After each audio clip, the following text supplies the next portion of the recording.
Scene one, Apple, take one. Hi there. My name is Laura Henderson, and I'm a grad student at Western Michigan University, and I'm very excited to announce a new project, which will be a theatrical production for queer teens and young adults in Kalamazoo, ages 14 to 21.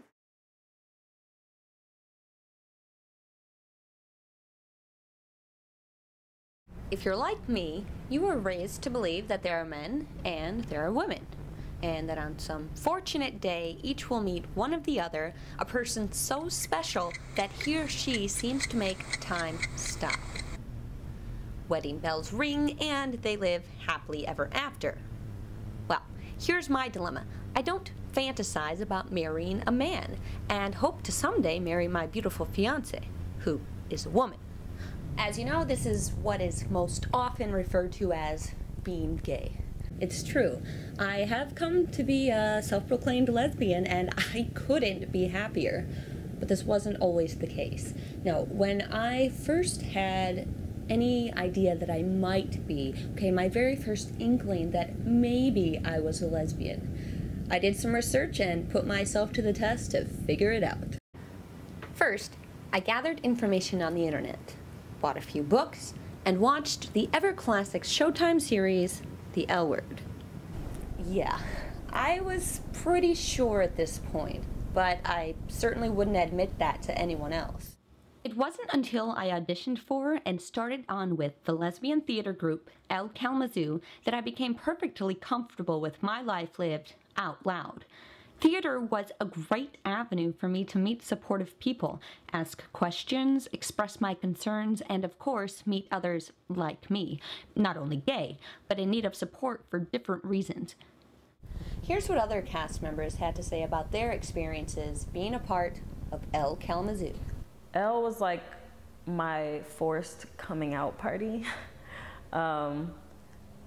When I agreed to put on the show, I was thinking about it as a writer. I was thinking like, oh, I'm a playwright, like this is what I want to be doing. I want to put on a play. And then it dawned on me that it was a super gay play and that people were going to see it and they were going to start asking me if I was a lesbian, and I didn't want to lie about it. And at the time I kind of identified as bisexual, but L has something to do with all of that. I mean, L was a way for me to say it's okay to be who I am, and it's okay to love all these beautiful people that exist, and it made me own up to it in a way that I hadn't been forced to before. I talk to Morgan more than anyone. You spend more time checking her vitals, coddling her, and asking her how she feels every 5 minutes, but when was the last time you asked her about anything real? I talk to her, and she likes the fact that I like girls, and she likes the fact that I'm taking full advantage of my body and my life because she can't be so free with hers. And it's not Aunt Lane or Isabel or Carrie or Mia or Ellen or even Andy Dick's fault. It's yours.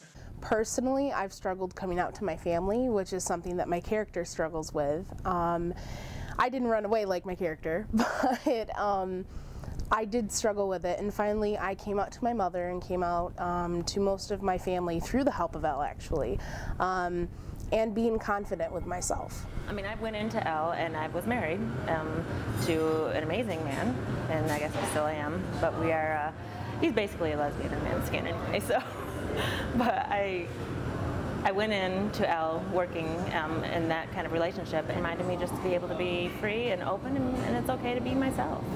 And if that means that I'm married to my best friend and it's time to move on and really feel the love where it feels best, which is with living, then that's okay, and that's good. It was connection for me. I was able to live throughout all the other characters, and actually there were some different parts of my life that I ended up going through at that time. I went through a terrible breakup, and having that family, my L family, was what brought me through it. And Jay, what do you want the audience to take away from the show?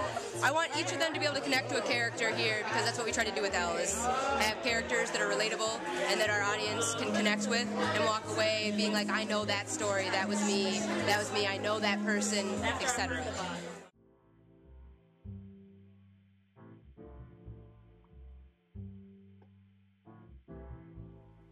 I would say for people who are younger, become comfortable with yourself as early as possible. Like when I look back at how much time I wasted being self-conscious and in denial of who I was, I'm just like, oh, I had all those years. I think it's very necessary to get education because, I mean, centers like the Resource Center, books, movies, plays like Elle help to expand your knowledge of the queer community and help you to find who you are. Because of many reasons, I have felt very different my whole life. I just encourage you to embrace and love yourself. Embrace the child in you. Embrace and accept whatever anybody else doesn't embrace and accept about you that you know is truly you. I don't guess. I know the first thing that comes to my mind is to love yourself, because you don't have to convince everybody as long as you know yourself. The most important thing is don't compromise what you feel for someone else or for some society ideal. Try to be as true to yourself and to your instincts as you can, and don't be afraid to see where that goes. I think that the most important thing is don't be afraid. Fear is something that everyone goes through and that everyone has, but to go past that and to survive is something that's extremely important. Just stay really strong, even though a lot of times you'll find that it might be really hard. And theater is a really great way for me to express that and just find something that really lets you be yourself. I know there are a lot of people out there who are going to be angry and who are going to be mean and vengeful and selfish, but you're going to meet so many people who are going to be wonderful and accepting and loving and encouraging and just like you.